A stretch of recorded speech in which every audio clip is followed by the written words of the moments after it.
Bahrain ആതിഥേയത്വം വഹിക്കുന്ന 33ാമത് Arab ഉച്ചകോടി മെയ് 16-ന്. ബഹ്റൈൻ രാജാവ് ഹമദ് ബിൻ ഈസ അൽ ഖലീഫയാണ് അറബ് ഉച്ചകോടിയുടെ അധ്യക്ഷനാവുക.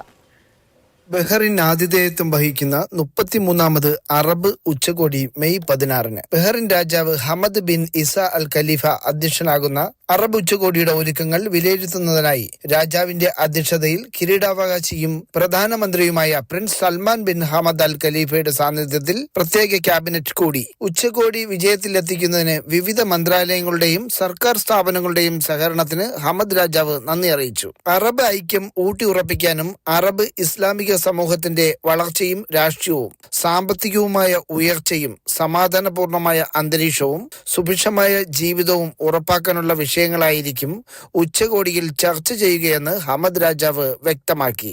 അറബ് മേഖല പ്രശ്നങ്ങളിലൂടെ കടന്നു പോകുന്ന സാഹചര്യത്തിൽ പരസ്പര ചർച്ചയും സഹകരണവും വഴി എല്ലാ വെല്ലുവിളികളെയും മറികടക്കാൻ സാധിക്കുമെന്നാണ് മന്ത്രിസഭയുടെ പ്രതീക്ഷ. ചരിത്രപരമായ ഈ ഉച്ചകോടിക്ക് ബഹ്റിൻ ആതിഥേയത്വം വഹിക്കുന്നത് കൊണ്ട് തന്നെ അറബ് രാജ്യങ്ങളുടെ പതാകകളും അവരുടെ നേതാക്കളുടെ ചിത്രങ്ങൾ കൊണ്ടും ബഹ്റിന്റെ തെരുവുകളും ഹൈവേകളും ലാൻഡ്മാർക്കുകളും അലങ്കരിച്ചിരിക്കുകയാണ്.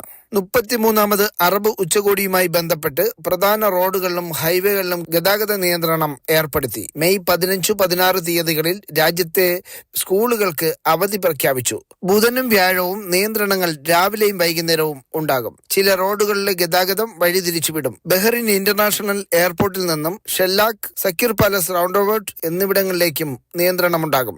Mathrubhumi news, Bahrain.